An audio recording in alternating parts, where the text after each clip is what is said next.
ajuda aí?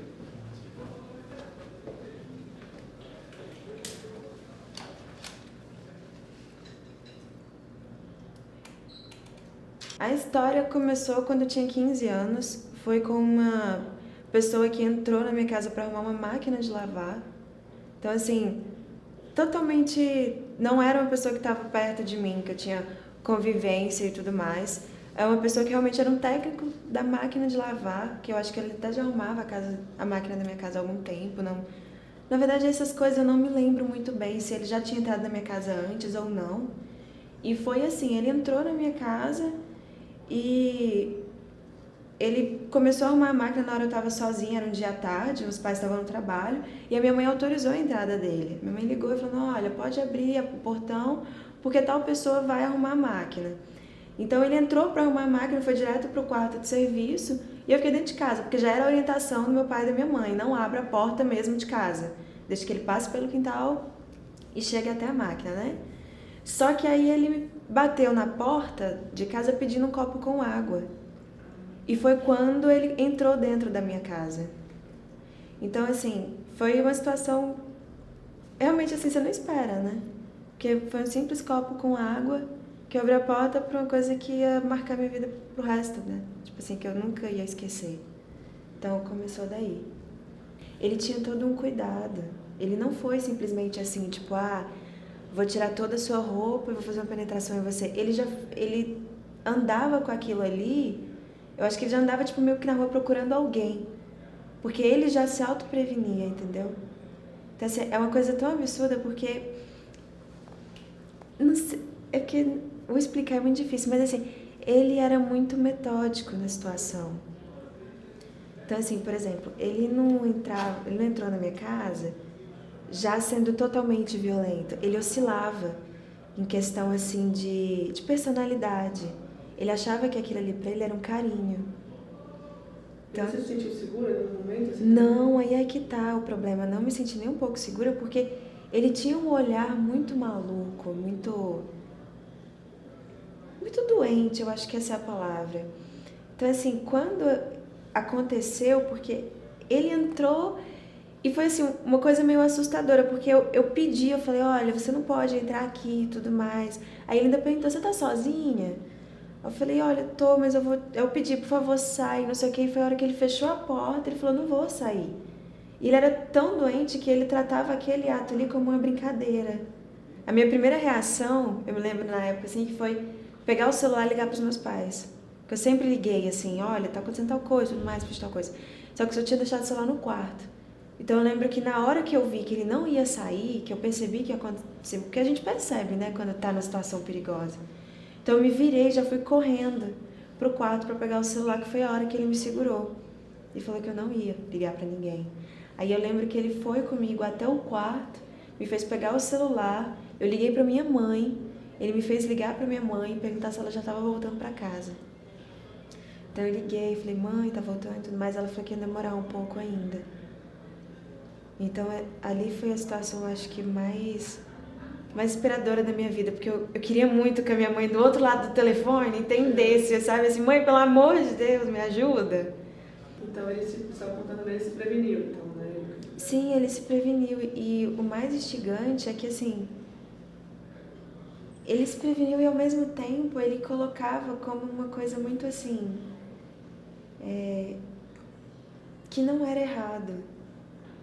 Então eu acho que isso também foi muito difícil, porque eu fiquei pensando se aquilo ali realmente tinha sido errado ou não. Entendeu? Porque assim, como eu nunca tinha passado por uma situação daquela, eu realmente fiquei pensando assim, gente, será que isso realmente é errado? Será que não é? Então assim, foi meio complicado, entendeu? E quando caiu a ficha pra você de que foi realmente uma violência? Eu acho que caiu a ficha na hora que eu percebi que eu não me senti nada à vontade com a situação. E que eu ficava com medo, porque acabou que ele ficou me perseguindo em alguns lugares. Não acabou ali, então? Não acabou aí. Por exemplo, quando ele entrou na minha casa, eu tava com o uniforme da escola. Eu não sei se ele ligou dessa forma, mas é a forma que eu acho que ele tenha ligado. Quando ele viu que eu tava com o uniforme, ele ligou na escola, tipo, ele deve ter ligado onde é que eu estudava e tudo mais, assim, ligado, raciocinado que eu estudava naquela escola. E acontecia que algumas vezes eu saía da escola e ele tava na porta da escola. Então, assim, não foi só uma vez que ele passou a saber onde eu morava. Ele sabia que os meus pais trabalhavam fora, não ficavam em casa direto. Então, assim, foi uma situação muito complicada e por isso que eu acho que foi tão doentio. Ele era muito doentio. Então, assim, ao mesmo tempo que ele era que ele oscilava, assim, sendo aquela pessoa carinhosa, falando, olha, isso aqui não é errado, ele também oscilava sendo muito violento, ao ponto de colocar tesoura assim na minha boca e falar, olha, se você contar, eu volto só pra cortar a sua língua. Então, aí eu comecei a perceber que realmente era errado. Só que ao mesmo tempo eu tinha um medo muito grande de contar. Porque a ameaça não parava só em mim. Ele falava, olha, eu volto aqui se você contar, eu mato você, seu pai, sua mãe. Então você acaba começando a pensar assim, gente, o que tá acontecendo, né? Aí até que um dia eu falei, não deve ser assim. Vamos correr o risco de contar, né? Não é normal, né? Não é normal. E quando ele parou de parecer assim, foi quando vocês denunciaram ele? Não, por isso que eu ligo tanto que ele ser uma pessoa tão doentia. Eu acho que ele foi perdendo a graça na situação.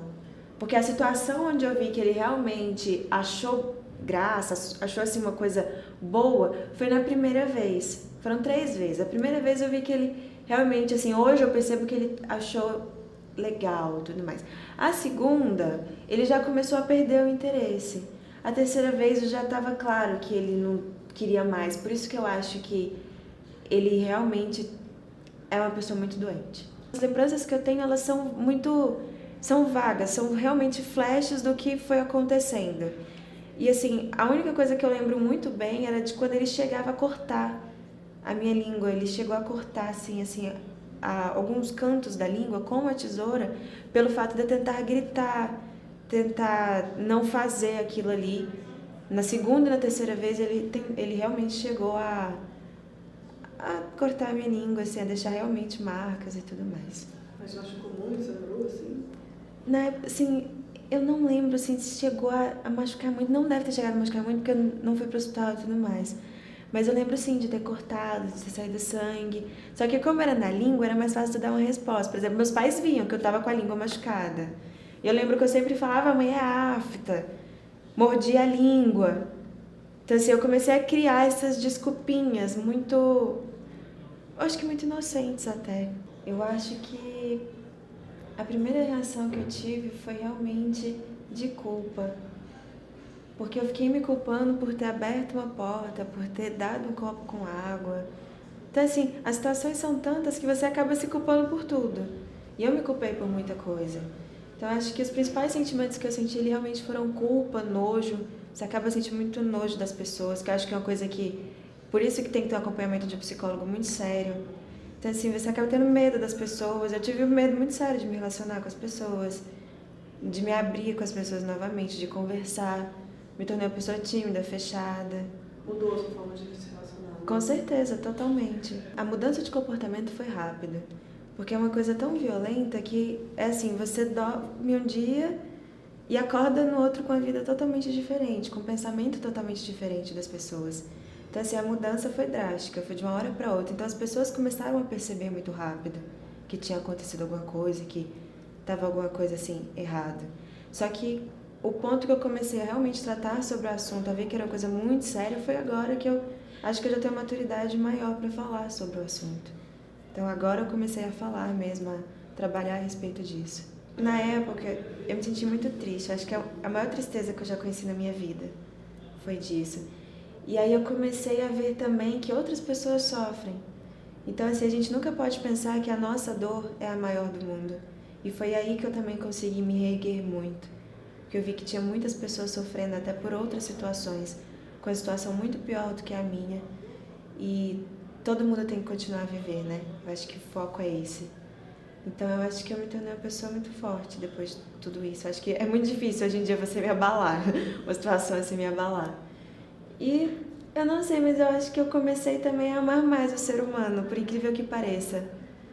Eu amo muito o ser humano, a pessoa, porque eu acho que cada pessoa tem sua individualidade. E a gente não conhece a história do outro para saber o que leva o outro a cometer tal crime, a ser daquela forma. De forma alguma eu tô passando a mão na cabeça do criminoso, não é isso. Mas eu quero colocar também que existem pessoas boas e pessoas ruins em qualquer lugar do planeta. Eu vi que tinha muitas pessoas que eu já conversava assim no hall de amizade mesmo, amigos próximos que falavam, olha, eu fui abusada, não sei o quê, mas eu não tenho coragem de falar, não quero procurar ajuda e tudo mais. Eu falei, gente, tem muita gente que tem vergonha de falar sobre o que já aconteceu, então vamos quebrar um pouquinho isso. Então eu resolvi, criei uma página lá, assim, do dia pra noite, fiz lá uma montagenzinha, contei uma historinha rápida e coloquei. Isso foi mais ou menos Isso foi na sexta-feira, umas 10 horas da noite. Aí aconteceu que eu viajei e tudo mais. Quando deu no domingo, eu cheguei em casa que eu fui abrir minhas redes sociais novamente e eu vi que tinha tido, assim, acho que teve 20, 30 mil compartilhamentos. Então, assim, do dia pra noite, eu vi que esse era um assunto que as pessoas se interessavam sim em saber, em conversar, mas que muita gente não tem coragem de falar. Então, o intuito da página não foi inicialmente para ter um sucesso explosivo, alguma coisa assim. Foi para ajudar quem estivesse ali mais próximo de mim. Só que acabou ajudando gente bem distante também. A situação de você ficar naquele negócio de ter que ir na delegacia, aí você tem que conversar com o juiz, aí tem que falar com a delegada, com o advogado, não sei o que, é muito chato. Então, assim, eu não quis fazer parte.